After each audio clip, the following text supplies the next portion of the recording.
Did you have occasion to be up in his bedroom? Yes.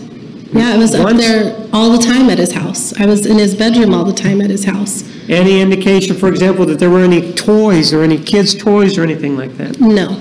Did you ever get on his computer to look at things? No. So you've never actually went on the computer then, correct? No, I don't think I've ever been on his computer. And with regard to the computer, who bought it? I bought that computer.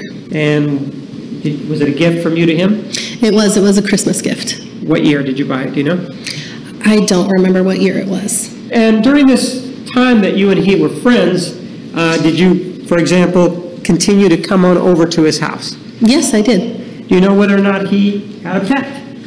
Yes, he has a dog named Napoleon. And who has that dog now? I have that dog. And with regard to during the time that, again, during this time period where you guys are friends, did you continue being close friends such that you would tell each other whatever things that close friends tell each other? Yeah, we did. We trusted each other.